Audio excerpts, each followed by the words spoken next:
Hey guys, and welcome back today to episode number 1 of Roy's Road to the Euros. So the way this series is going to work is it's going to be a road to glory on FIFA 16, starting in Division 10, working our way up. Each episode is going to be dedicated to one Premier League team. So for example, episode number 1, that's going to be next Wednesday. Episode 2 is going to be next Saturday. I'm going to be uploading these Wednesdays and Saturdays. Episode 1 is dedicated to Arsenal. Now, I've asked quite a popular YouTuber, a very popular YouTuber actually, who you guys will probably know, I'm not going to tell you who it is yet, to send me in a video with 3 Arsenal players that he feels are good enough to be on the plane to the Euros. As well as that, there's also going to be an extra player, so like the main player, who I'm going to be having to do a football challenge, probably using this football, dedicated to that player in order to get that person on the plane. So we're going to be playing 3 FIFA matches per episode to unlock the first 3 players per club, and then after that the football challenge, which is going to allow me to unlock the 4th. Now obviously there are some clubs that have a lot more talented English players than others, so as the series progresses there's going to be a lot of changes to the Airbus. I don't know exactly what model this is, but you guys can see it right here. I probably expect England to have a private jet and they probably will have their own seat per row, but you know, that's irrelevant for this stage. And obviously we're still in February, there's a long way to go before Roy actually decides his exact 23 that are going to be on the plane. So my 23 that I'm going to predict today is pretty much going to be wrong, and I'd love to know what you guys think in the comments down below as to what changes you'd make to my 23. Now the first man on the plane, obviously there's been a few English goalkeepers in the Premier League this season that have had really good seasons. Jack Butland definitely is going to be on that plane, but the first man that I'm going to be putting on is Joe Hart. I think he is one of the best goalkeepers in the Premier League, and he's definitely England's best keeper, so he's number 1. Secondly, it's the captain, it's Wayne Rooney. You know, a lot of people nowadays don't think Wayne is the player that he used to be, but he's a class act. He can come out of nowhere with a wonderful goal, he's a good captain, and obviously he's going to be on that aircraft. Jamie Vardy. Now if this guy doesn't actually start in England's team for the Euros, then there's certainly something wrong with the way that English football is being, well, it's just, there's something wrong with English football. If Jamie Vardy doesn't start for England at the Euros after the incredible season that he has had, there's just something wrong. Jamie Vardy for me is a 100% definite on the plane. He's even sitting next to the captain Wayne Rooney. He's in the front row. He's got the most leg room. He deserves it. Mr. Vardy is player number 3. Now the 4th player filling up the middle of the front row is going to be Harry Kane. I think an absolutely brilliant England striker. He can do anything. He can score with his head. He's brilliant with his feet. For me, Jamie Vardy and Harry Kane should be the 2 strikers that England use at the Euros, with Wayne Rooney probably playing just behind them in a number 10 role. But Harry Kane is on the plane for me, and he's also got a front row. Now player number 5 is just an absolute class act. Dele Alli 100% needs to be starting for England at the Euros. He's got a place in my front row. The guy's just a genius, you know. He scored so many goals this season, and whenever I watch Match of the Day, he's always in there with a goal of the month contender, or sometimes even 2. Sorry, 2. I shouldn't swear at you guys. Dele Alli for me, if he performs like he has done for Spurs this season, could potentially be the key to England getting through to the latter stages of the tournament. I think so far there's not really been much room for debate with the players that I've mentioned, but this one may well ask a few questions amongst a few of you. Now, for me, England's first choice centre-back this season is not going to be John Stones just yet, because I don't think he's had the best season for Everton. Even though he's had a good season, I don't think he's had his best season. Chris Smalling, though, for Manchester United, in a team that, you know, some people may get annoyed at me at saying this, and obviously as a Chelsea fan it's ironic I'm saying it, but I think United have been average. But I think one player that United have had that has been brilliant has been Chris Smalling. He really has come into his own. Me and him have had our little tiffs in the past when it comes to FIFA for various reasons. I think for me, he is England's first choice centre-back, and he's got a place in my front row. Moving on from him, another electric player who could play on the wing, he could play up front, Raheem Sterling. I think it took me a long time to sort of see what the attraction was to Sterling. You know, obviously he's a quick player, he's got a lot of flair, he's got a lot of skill. But for me, his finishing has always let him down. Like the amount of times in his last season at Liverpool, I saw him get one-on-one and just, you know, virtually just hand the ball to the goalkeeper because his shot was so bad. That used to annoy me about Sterling. But as this season has progressed for City, I can see what all the fuss is about when it comes to Sterling. For me, he could be a game changer for England as well. He's on the plane and he's in the front row. Now the final player that I'm sticking in the front row is, again, one that you guys may disagree with, but I'm going to be sticking Ross Barkley as a definite for the England squad. Now, obviously, in an England shirt, Jack Wilshere is always the player that seems to perform, but for a player that doesn't really play very much for Arsenal because of injuries, I can't really put him in my front row. So Barkley for Everton, he's had a great season, he's coming into some brilliant form just at the right time, not only for club, but hopefully for country as well. The man can score from anywhere, he's creative, he's young, and I think he could have a big part to play. So those are the 8 players that I definitely think are going to be on the plane.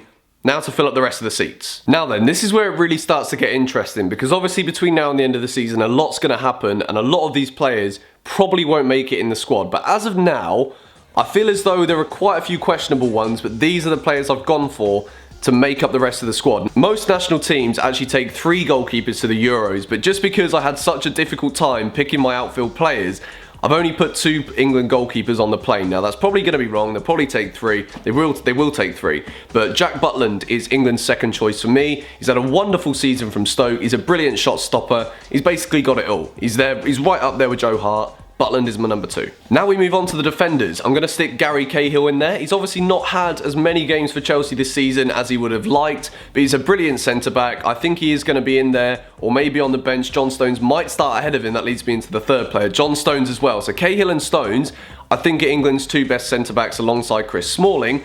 Which one of them actually starts the matches, I'll leave it up to you to decide. I'll probably go with Stones and Smalling, although maybe they're a bit too young. Maybe Cahill's experience could be vital for England alongside either Smalling or Stones. I don't know, but they're 2 good players to have, so they're both on the plane for me. Moving on from there, we've got Leighton Baines. I don't think he's as good as he used to be, but obviously he was always the understudy to Ashley Cole. A lot of people debated about that again, but Ashley Cole always got the nod at left back for England. Leighton Baines has now got the position. Obviously, there's still Luke Shaw, there's Kieran Gibbs, players that could potentially be taking that spot from him, but for me, Leighton Baines is definitely going to be on the plane. And over the other side of the pitch, on the right-hand side, Nathaniel Clyne. I think he's had a decent first season for Liverpool. I don't think he's been as good of a player as he could be. Clyne's on the plane too. Now this man, I think, has had a very, very good season for Tottenham, and I definitely think he deserves a place on the plane. Whether or not he plays in defence or whether he plays in midfield, that's yet to be seen. But Eric Dyer, for me, for Spurs, has had a wonderful season. He's a wonderful player, can even score a few goals as well from the defensive positions. He, for me, is definitely going to be on the plane. And I'm also going to give a place to Kyle Walker. Now, as a footballer, Kyle Walker doesn't really convince me that much because I think he's too sloppy. He's got the pace, but I don't quite think he's the finished article when it comes to a defender. I think he'd probably be better at the right midfield position or something. But I'm definitely going to stick Kyle Walker in there. Let me know your thoughts on him in the comments down below. Let me know your thoughts generally on what the England squad is going to be in the comments down below. And also, I've got an email that you guys can send in some little video clips so that you guys can give your opinion on individual players. I'd love for you guys to send in your video saying, like, I think this player should go to the Euros for what reason and whatnot. And I'll probably include those in the videos. I don't know if he's going to make it or not because of the injury that he had, but Luke Shaw was just starting to come into some great form for Man United, starting to show his class, had that horrible injury, and Van Gaal has said that maybe he could make it in time for the Europa League final. He's probably not going to make it on the plane to the Euros because of his injury, but I'm going to give a place to Luke Shaw because I think he is the future England left back and I think he's a world-class player. Now then, moving on to the midfield, I'm going to give a place to Jack Wilshere. Obviously, he's always injured, but when it comes to playing in an England shirt, Jack Wilshere is always brilliant. He's had so many man of the matches. He's got to be on the plane for me as long as he doesn't go and break a leg or an arm or whatever he's doing at the moment, getting injured again.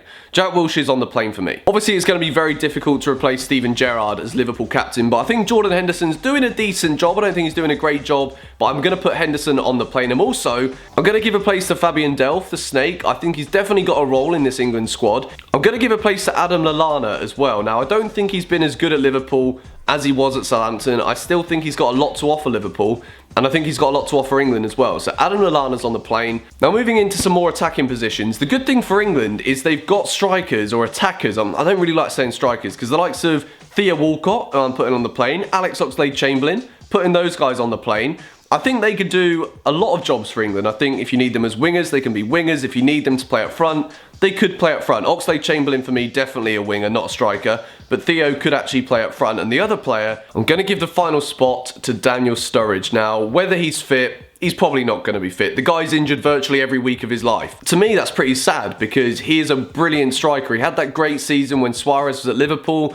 Obviously, he used to play for Chelsea. He used to frustrate me a bit as a Chelsea fan because I felt as though in that naive stage of his career, he was shooting when he should have been passing, all of that stuff. But other than that aside, Daniel Sturridge is a world-class footballer, and I think if he's fit, he should definitely be on the plane. Whew, okay, that was a little bit long. Let me take a sip of water. Now, those are the 23 players that I feel are going to be going to the Euros. Obviously, they probably will take 3 keepers. There's going to be a lot of changes. I expect a lot of you guys to disagree with some of the players as well, so I'd love to hear why and which players you think should be going in the comments down below. As well as that, I've also left an email address in the top line of the description. I'd love for you guys to send in a video dedicated to a player that you think deserves to be in the Euros. Explain your reasoning behind it, explain where you think they fit in to Roy Hodgson's plans, and yeah, you guys may well be involved in the videos if you send them in. So that wraps up episode number 1. This was the prediction episode. Obviously, when the series is finished, we can look back on this episode and say, you got that wrong, or that wasn't too bad of a prediction. The first proper episode where we get into the FIFA, we get into the football challenges, will be on Wednesday. Gonna be uploading these Wednesday and Saturday. I hope you guys have a great weekend and you're excited for this series. I'm buzzing for it. I'll catch you all later. Bye-bye. Oh, that failed miserably. You can still see my face. Mr. Chairman, ladies and gentlemen. Paul Sala is a real